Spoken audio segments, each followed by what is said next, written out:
Tai aš labai džiaugiuosi, kad mūsų tiek gausiai susirinko.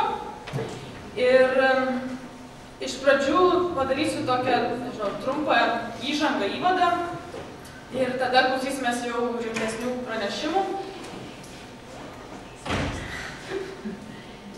Taigi, iš kur gimė visos šios konferencijos idėja ir kas iš vis šiandien vyks, tai būtų, trumpai pasakant, pradžios pabaiga arba pradžios užtvirtinimas. Maždaug prieš pusę metų mums kilo mintis, kad reikėtų padaryti tokį, kabutėse vadinamą, korporatyvizmo tyrimą.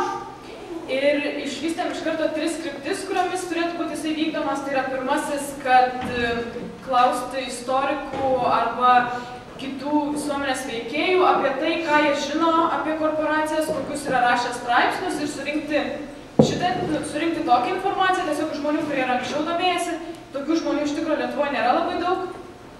Tada antra kryptis buvo interviu iš senų filisterių, kurių irgi nėra daug ir kaip čia, tiesiog paprastai pasakant, jie miršta ir dėl to tuos interviu reikia imti labai greitai. Tai čia yra antra, kaip pasakyti, juokas juokais, bet tokia tiesa. Ir trečia kryptis tai yra darbas su archyvinė medžiaga. Ir šita trečia kryptimis šį pusmetį mes turbūt labiausiai orientavomės ir jūs išgirsite Ievos ir Rositos pranešimą, kuris yra būtent padarytas iš tos archyvinės medžiagos, kuri buvo surinkta per šitą pusę metų iš Vilniaus archyvų. Ir aš labai norėčiau padėkoti senjorui Jurgiui iš korporacijos Tilija, kurio dėka mes turėjom tuos numeriukus 200 bylų, kurios buvo perskaitytos ir iš kurių bus padarytos, galbūt negalima to vadinti išvadomis, nes dar, kaip ir sakiau, tai yra tik pradžios pabaiga, tačiau pirminės kryptis tyrimams toliau. Tai aš tikrai norėčiau padėkoti Jurgiui.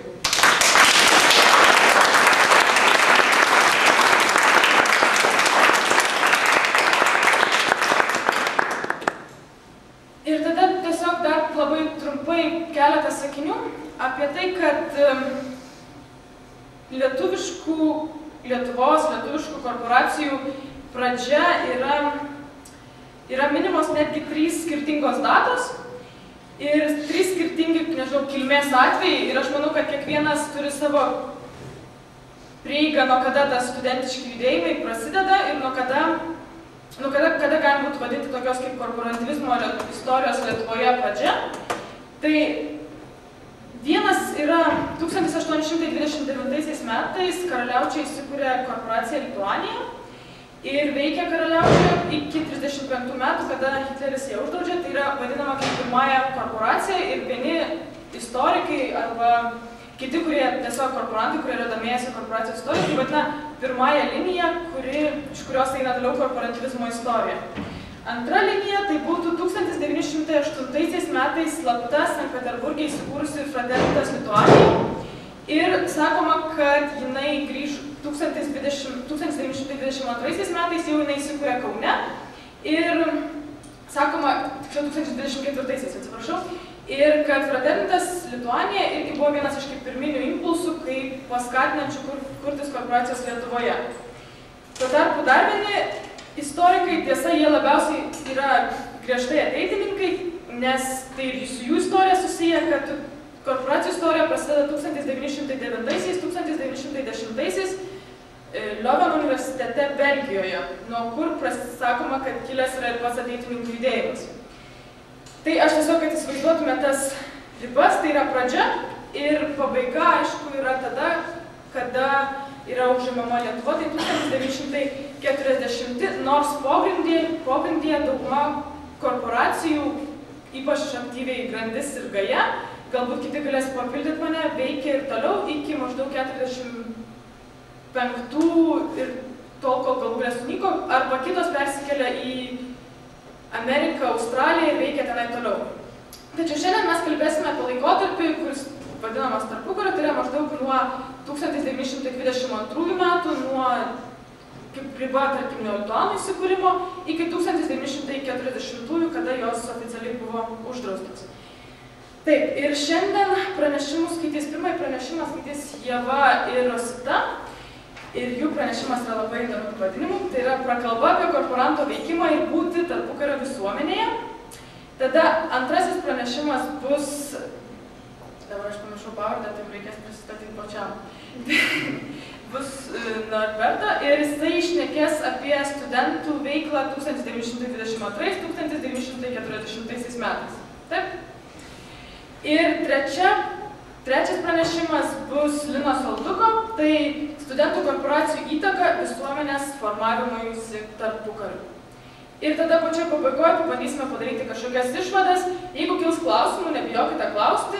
Jeigu turit kažkokių tikslesnių žinių arba atrodo, kad pranešėjai klysta, irgi nebijokite pasisakyti. Taip, sėkmingo klausimas.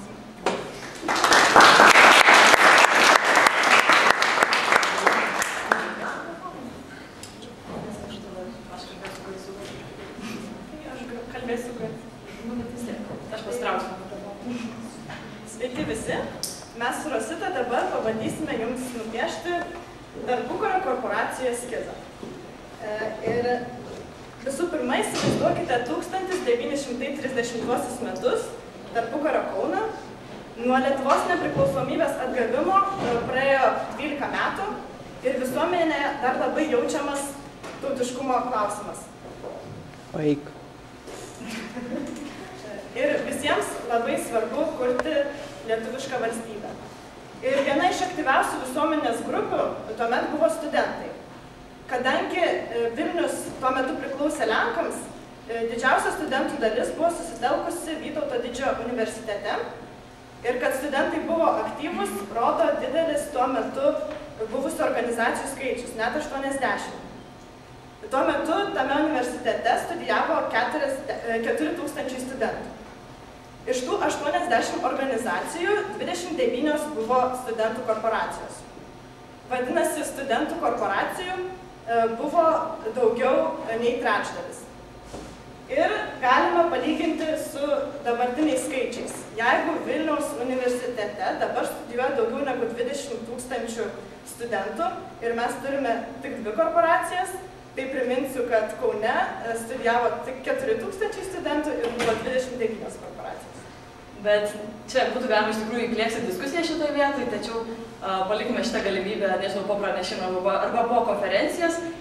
Ir norėdami, kad jūs įsivaizduotumėt, kaip turėjo jaustis Fuksas, įstojęs ką tik universitetą, paskaitysime jums vieno ką tik į Vytauto didžiojo universitetą įstojusio studento įspūdžius. Vyrauja nuomonė, kad universitete verta priklausyti kokiai nors studentų korporacijai. Mane kalbino kelių korporacijų kolegos. Kvietė ateiti į jų sueigą, asmeniškai susipažinti, pasidalinti mintimis. Tačiau iš tikrųjų be korporacijų tarpukario universitete veikia ir kitokios organizacijos. Viena iš stipriausių buvo studentų atstovybė, taip pat veikia fakultetinės draugijos, turizmo, sporto bei kitokie klubai, būreliai įvairūs ir susivienijimai. Ir studentai galėjo priklausyti net kelioms organizacijoms vienu metu, tačiau korporacija, kaip nenuostabu, turėjo pasirinkti tik vieną. Bet kaipgi vis dėlto išsirinkti iš tų 29 korporacijų?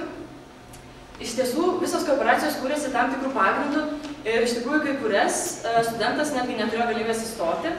Pavyzdžiui, jeigu studentas buvo atvykęs į Kauną studijuoti iš, tarkime, Žemaitijos arba Suvalkijos, jis galėjo prisijungti prie tų korporacijų, kurios buvo susikūrusios regioninių pagrindų. Tai buvo Žemaičių korporacija Samokytija ir Suvalkiečių korporacija Sudavija. Įdomu yra tai, kad studentai Vilniečiai turėjo savo korporaciją pavadinimu Vilnyje.